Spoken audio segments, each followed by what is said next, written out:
పెళ్లి పుస్తకం ఏదైనా సమస్య వస్తే వాళ్ళు చూసుకుంటారు. అలా ఎలా అనుకుంటాం డాడ్?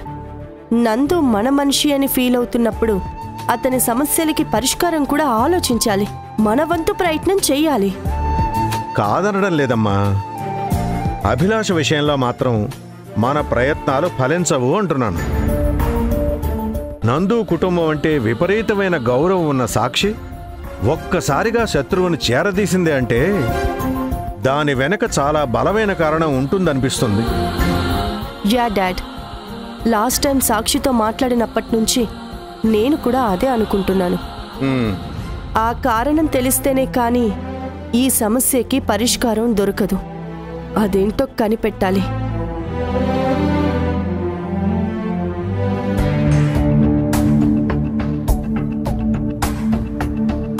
అమ్మా, అభిలాషను ఏమైనా చూసారా? మాకేం తెలుసు?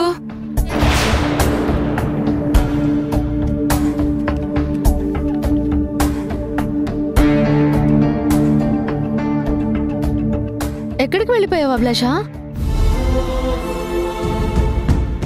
ఏంటిది? తీసుకో.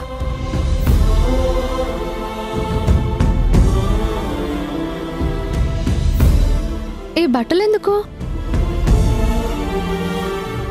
ఈ లోకంలో నాకు మిగిలిన ఏకైక బంధువువి, ఆత్మ బంధువువి నువ్వే సాక్షి.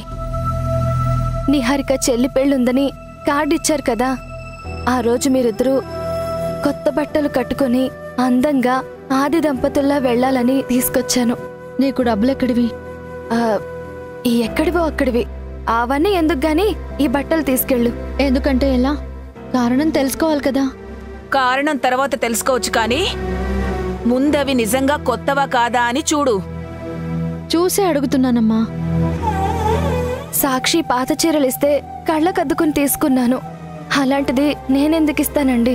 చేతిలో చిల్లి గవ్వ కూడా లేకుండా రోడ్డులు పట్టుకుని తిరిగిన నీకు బట్టలు కొనడానికి డబ్బులు ఎలా వచ్చాయి? అడుక్కుని సంపాదించావా లేక దొంగతనాలు చేశావా? కళ్యాణ్ని నమ్మి కాపురాన్ని నాశనం చేసుకోవడం తప్ప ఈ జీవితంలో నేనే తప్పు కూడా చేయలేదమ్మా. తప్పో ఒప్పో నువ్వు ఆ బట్టలు తీసుకోవడానికి వీల్లేదు సాక్షి. బతికున్నంతకాలం పాపం చేయడమే అలవాటుగా మార్చుకున్న ఇలాంటి దాని దగ్గర నూలిపోగు తీసుకున్న నేరమే. ఆ బట్టలు దాని మొహానే కొట్టు. ఇవి నా డబ్బులతోనే కొన్నానండి. నీకు డబ్బెక్కడిది? కొంపతీసి ఈ ఇంట్లోనే దొంగతనం చేశావా? ఆ డబ్బుతోనే కొన్నావా?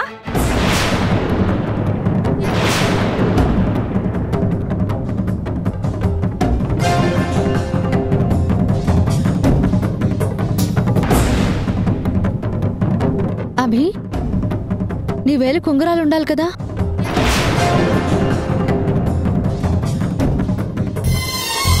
మీరు నిజం తెలుసుకోకుండా ఇద్దరు అభిని నోటికొచ్చినట్టు నిందిస్తున్నారు. తనలో వచ్చిన మార్పు కన్నా గతాన్ని ఇప్పటికీ గుర్తుపెట్టుకుని బాధ పెడుతున్నారు. దయచేసి ఇక నుంచైనా మీ అభిప్రాయాన్ని మార్చుకోండి. మారాల్సింది, మాయలో నుండి బయటపడాల్సింది మేము కాదు, నువ్వు. అదేదో కూలి చేసి కష్టపడి డబ్బు సంపాదించి బట్టలు కొన్నట్టు చెప్తున్నావేంటి? కళ్యాణ్ సొమ్ముని ఇన్ని రోజులు సింగారించుకుంది. మొగుడే లేనప్పుడు మాంగల్యం ఎందుకు అన్నట్టు వాడు జైలుకి వెళ్ళాడు కదా. ఈవిడ ఉంగరం మార్చి బట్టలు తెచ్చింది. అంతకు మించి గొప్పేం కనిపించడం లేదు. ఇంకా ఎన్నాళ్ళు భరించాలో ఈ దరిద్రాలు. వీళ్ళు మారరింకా. వాళ్ళ మాటలు నువ్వేం పట్టించుకోవద్దబి. వాళ్ళనేది కూడా నిజమే కదా సాక్షి.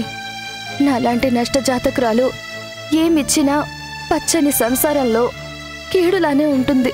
నువ్వు కూడా వాళ్ళలా మాట్లాడకు. అయినా ఇప్పుడు ఉంగరాలు అమ్మి మరీ బట్టలు కొనాల్సిన అవసరం ఏముంది?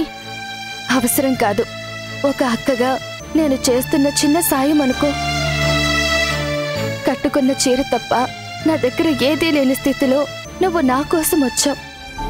నాకంటూ ఎవరూ లేరని ఒంటరిగా ఏడుస్తూ ఉంటే అభిమానంతో నా చెయ్యి పట్టుకున్నావు.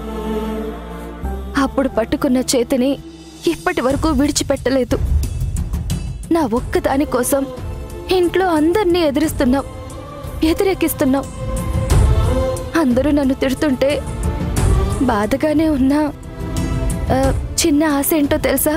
కనీసం వాళ్లతో తిట్టించుకుంటేనైనా నా పాపం కొంచెమైనా తీరుతుందేమోనని. నీ మంచి కోరేదానిగా అది నచ్చకపోయినా తోడుగా నిలబడుతున్నందుకు మాత్రం నీ రుణం ఎన్ని జన్మలెత్తినా తీర్చుకోలేను. ఇన్ని చేసిన నీకు తిరిగి ఏం చేసినా ఎంత చేసినా తక్కువే. ఎన్ని రోజులుంటానో తెలియదు. నాతో పాటు బంగారాన్ని కూడా మట్టిలో కలిపాడు ఎందుకని ఈ బట్టలు కొన్నాను. కానీ అది ఎంత పాపమో మా అమ్మ మీ అమ్మగారి మాటలు విన్న తర్వాత తెలిసింది సాక్షి. ఆ కవరిలా ఇచ్చే సాక్షి, ఆ బట్టలు మీకొద్దు. నీ మాటల్లో ప్రేమ, ఆలోచనల వెనుక అభిమానం తెలియక వాళ్ళేదో అంటే అది నిజమైపోతుందా? నాకు నీ సంతోషం కన్నా నాకేది ముఖ్యం కాదు. నువ్వు కోరుకుంటే ఏం చేయడానికైనా నేను సిద్ధమే. అలాంటప్పుడు ఈ కవర్ తిరిగి ఎందుకు ఇస్తాను?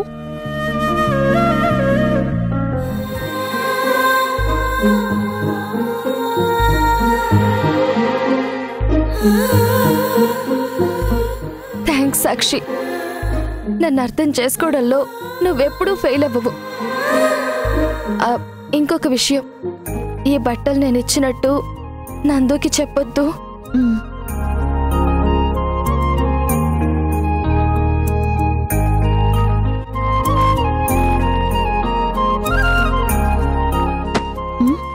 వచ్చేసారా?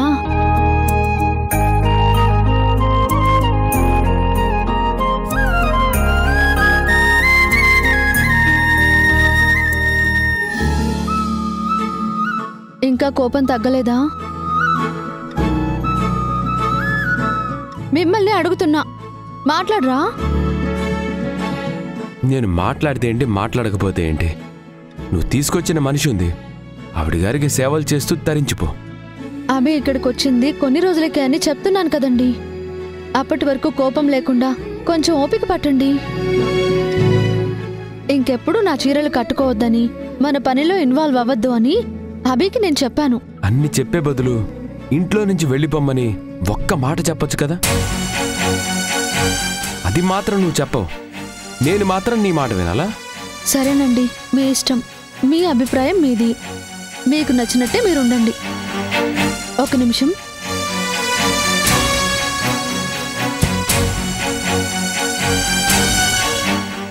తీసుకోండి. ఏంటిది? మన కోసం బట్టలు కొన్నాను. బట్టలా? ఇప్పుడెందుకు? ఎందుకేంటి, కొత్త బట్టలు కొనుక్కొని చాలా కాలమైందని తెలుసు, అందుకే తనూజ పెళ్లికి వేసుకోవడానికి తీసుకున్నాను. నాకేం వద్దు, ఉన్న వాటిలో ఏదో ఒకటి వేసుకుంటాను. కోపం వద్దండి, ప్లీజ్ తీసుకోండి. ఓపెన్ చేసి చూడండి, నచ్చయ్యలేదు చెప్పండి. నా కోసం తీసుకోండి ప్లీజ్. ఎప్పుడు లేంది బట్టల గురించి ఇంత బ్రతిమాలతో ఫోర్స్ చేస్తున్నావు అంటే ఇవి నిజంగా నువ్వే కొన్నావా?